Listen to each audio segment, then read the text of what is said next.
Hello, Cleveland. Welcome to the Dawgland podcast. I am your host, Anthony Joki. As always, got my co-host Jackson McCurry alongside me. Jack, how we doing today, man? Doing well, man. Been home all week because got exposed to COVID, so I just got to follow the work protocols. So kind of feel like I've been living in a box the last couple days, but all in all, man, I'm doing well. How about you? Doing pretty good. Yeah, that's not fun. I'm glad you've avoided testing positive for it. This time around because I know you've already had it, especially with the field that you work in.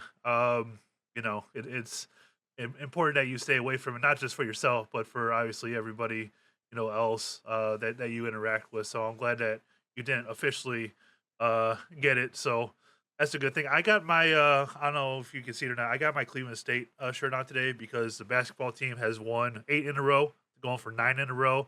They're sitting on top of the Horizon League right now, so it's a fun time to be a good old Vikings fan again. Yeah, good stuff. I heard on the radio this morning that they're currently in for the NCAA tournament, obviously leading the Horizon League. So it's pretty awesome. Would be nice to see a Northeast Ohio team, whether it's the Vikings or the Zips, make a March Madness run because that would be pretty sweet. Yeah, for sure. They've had a few of them here recently. I think the last one was with Norris Cole. I think was the last one, or they might have had one since then. I know that was a fun year, getting to see that while I was still in college, which was a pretty cool thing. And then obviously him winning a championship with the Heat was a cool thing. They put that banner on the Wolstein Center about him, which was pretty cool. So we do have a lot of Browns news to talk about as always.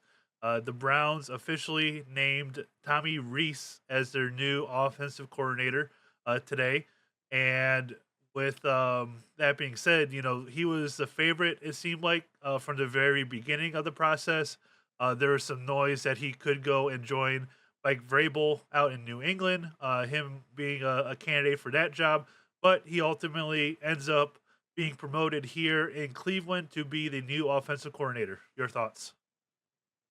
Yeah, I always kept it in the back of my mind that he was the front runner. Was not opposed to the idea of him becoming offensive coordinator here just because you hear all the positive things about Tommy Rees as a football coach from his time as the offensive coordinator at Notre Dame, the 1 year he had at Alabama, and then when he came here last year as the pass game specialist as well as the tight ends coach, it was I think Kevin Stefanski poaching someone from the college game.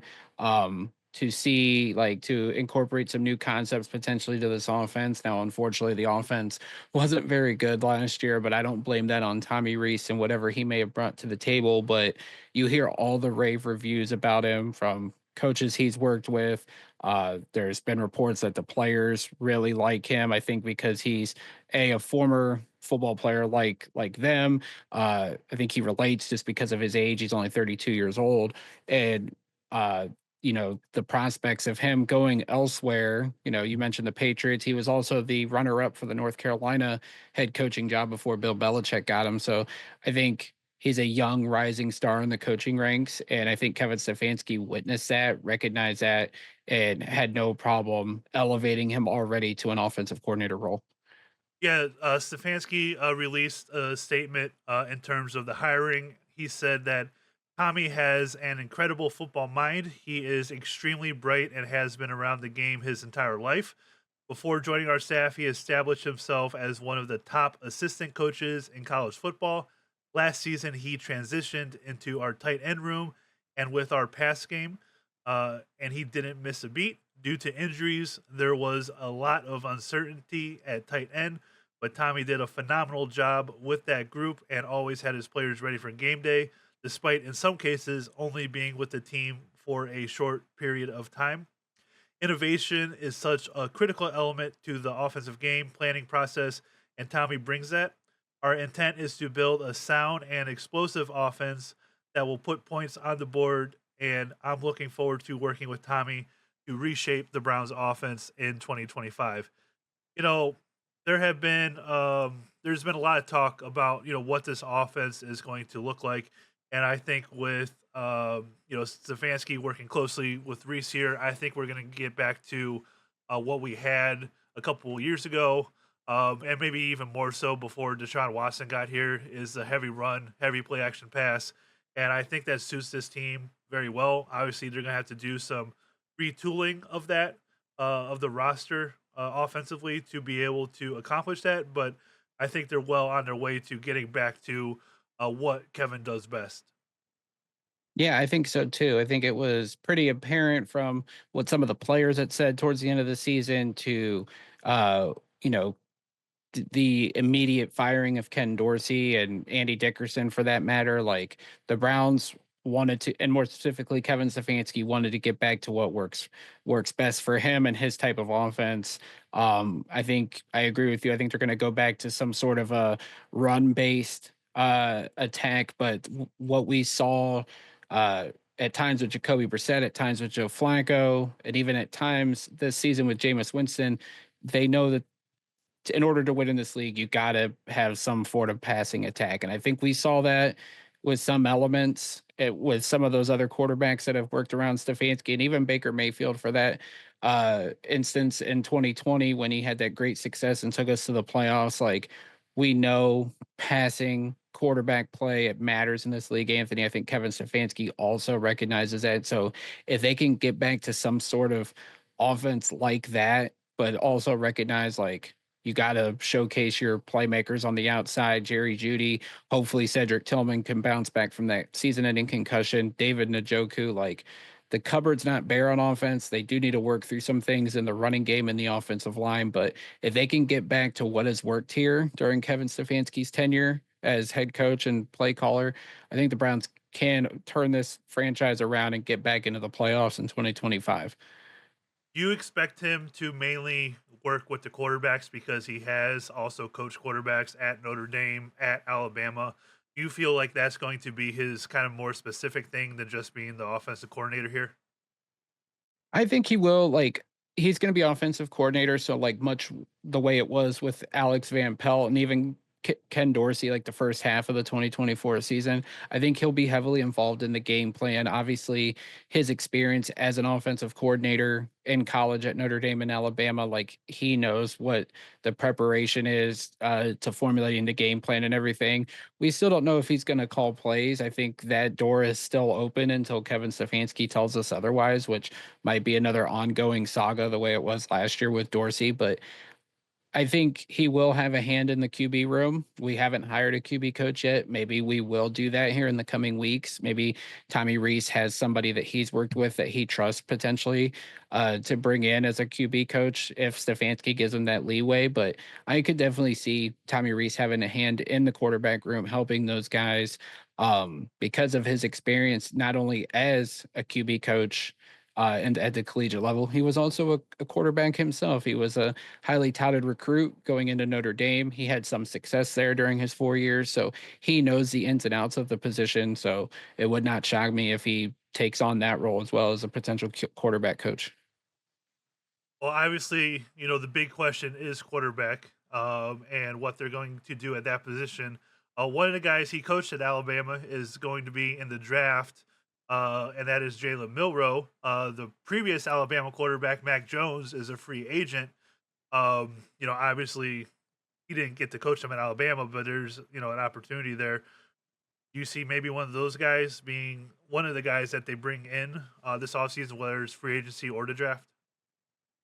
I wouldn't rule it out. Like Mac Jones was one of the guys that I mentioned in my article on Monday talking about veteran quarterbacks that make sense and the Browns should consider this offseason.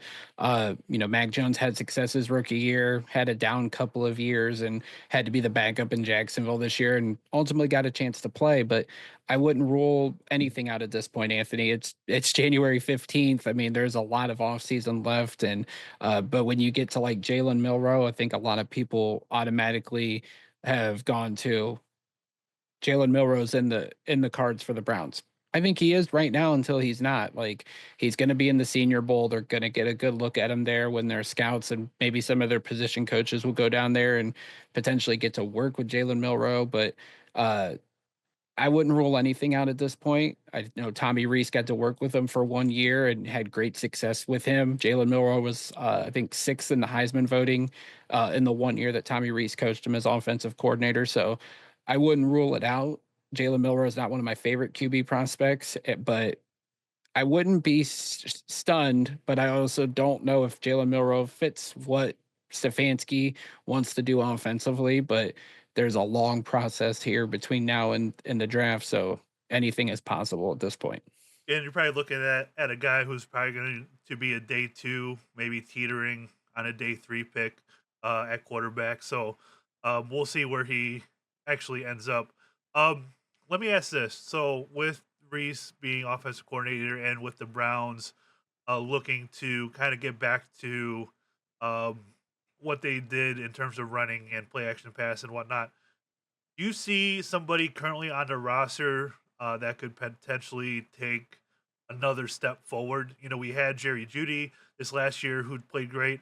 We had, despite some injuries, there's obviously David Njoku as well. Do you see another guy on this roster offensively currently that could take another step with this hire? Jerome Ford, I think, because if you look at the history of the offense that Stefanski ran his first couple years, it traces back a long way back to the Gary Kubiak, Mike Shanahan days of the Denver Broncos of the 90s. Obviously, Kyle has taken the reins with that, the success that he had in Washington as an offensive coordinator, Atlanta as an offensive coordinator, and then his run as 49ers head coach. Like the running game has benefited the running scheme of that offense has benefited so many players. And you look at Jerome Ford, his last 2 years in the league, he's put up some numbers 813 rushing yards in 2023. This past year, only 565 rushing yards, but he averaged 5.4 yards per carry. Yes, there was some really big runs uh, that Jerome Ford produced this year. But when you look at that zone blocking scheme and how it's benefited running games, like I could see Jerome Ford with the right pieces up front in the offensive line and his explosive ability that he could be a guy in what is going to be a contract year for him in 2025 to where if he has a breakout year, he might be able to run into free agency and get a team to pay him a pretty good contract. I don't know if it would be the Browns because I do think they'll address running back this offseason. But if I could pick one guy that could benefit from the return to the Stefanski type offense, it's Jerome Ford. You know, it's funny you mentioned a running back. You know, we did our mock draft Monday, which I encourage you to go back and take a watch at. We did our mock draft Monday, took two running backs, and one of them said he's going back to college. So it's ever changing, but we'll keep going with these mock drafts Monday. So be sure to check out that video that we did. We appreciate everybody that's watched it. It's done really, really well. Um, Excited to keep on doing more content like that, you know, as we move forward here. Let me ask this final thing about Tommy Rees. So he's only, I think he's 33 years old currently, young guy, 32. 32. So Yep. even proves my point a little bit more. So recently in the NFL, we've had these really young offensive coordinators turn out to be head coaches in the future. You know, Sean McVay, Shanahan, you know, Ben Johnson is well on his way to probably also being a head coach here this offseason. Do you see this as him being such a highly sought after offensive guy here in the next, you know, 2 or 3 years as a head coach in the NFL? If anything's possible, I mean, obviously it'll depend on the team's success, but I mean, you've looked at who Kevin Stefanski has brought on to his offensive staff. Drew Petzig, who I think was a tight end coach here, is now the offensive coordinator in Arizona. I think he's been linked as a potential future head coach. Alex Van Pelt obviously like goes and gets to run the offense in New England, and unfortunately for Alex, like it was a one and done year for him, along with head coach Gerard Mayo. But they have taken guys that they think have the potential to be future coordinators or head coaches in this league. And I think they see the trajectory that Tommy Rees is on. Obviously, as I mentioned earlier, he was almost the head coach of North Carolina. There was the rumors that Mike Vrabel wanted to bring him along with him. And that didn't happen, obviously, because he's here now as the Browns offensive coordinator. But, when people like Nick Saban give you such high praise, I think that says something. If Mike Vrabel was interested in bringing you along, I think that says something as well because Mike Vrabel is such a sought after or such a good, well respected head coach. if Tommy Rees has a hand in the Browns turnaround here from 3-14 to potentially back to the playoffs, I know people will say, well, Stefanski's calling the plays, but I think Reese is in such high regard that if he does get that opportunity and they do have success on this offensive side and especially getting the quarterback situation resolved, Tommy Reese could be a head coach in a few years because he just keeps going up in a trajectory that, it would probably mean that one day he could be an NFL head coach of some sorts or even a college head coach, which I think is still a pretty good, uh, meaningful thing at this rate, too.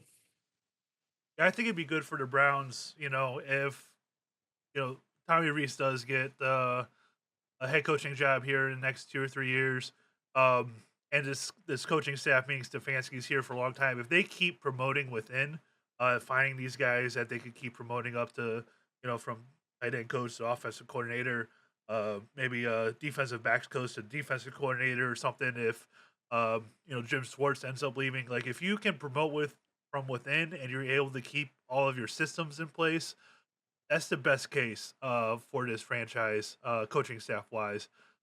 It's kind of like what the Guardians Indians have done in the front office over the last 20 years. You've gone from Shapiro to Antonetti, being to promote those guys from within. Um, does such a good thing. The Cavs have done it too. It seems like over the last handful of GMs as well. So if you're able to do that, that bodes well for the franchises. Um, and I think that if they're able to do that here with this coaching staff, that would be a good thing too. Yeah, and I mean, look at the front office. Like, Quasi obviously was under Andrew Berry, goes and gets the Vikings GM job. Glenn Cook's been up for general manager interviews. Catherine Hickman got to interview for the Titans general manager spot last week. So, along the lines of the coaching staff, the front office has been the same scenario. So I think that means the organization is doing some right things, much to the fan base's chagrin, because there's a lot of people that want everybody in place to be gone, but they're doing right things. Their processes are good. The outcome, unfortunately, hasn't been so good in some cases. Yeah, hopefully the outcome turns around here, and we're excited about this coaching staff sticking around for a handful of more seasons, and the general manager as well too. Hopefully they can nail this draft and really turn things around here from this past season to next season, which it seems like with this regime, it's kind of been like every other year. So if I don't want it to be like peaks and valleys every season. If we could, peak for a few seasons or longer, that would be awesome. But maybe it's going to take some of these trial and errors, peaks and valley seasons to finally get to where, we're seeing a top Mount Everest of the NFL, and winning the Super Bowl here shortly. Without a doubt. All right. I think that's all we're going to talk about here on this episode. I think we went long enough, and we are going to go ahead and end it here. Like I said, I appreciate everybody that has subscribed to us here on YouTube, or subscribing to our podcast wherever you listen to your podcasts. You'll be sure to do that. Um, Follow Jack on X at Jack McCurry08 at Anthony Joki as well for me. Be sure to follow the Dawgland on all of the platforms. And until next time, remember, most importantly, go Browns.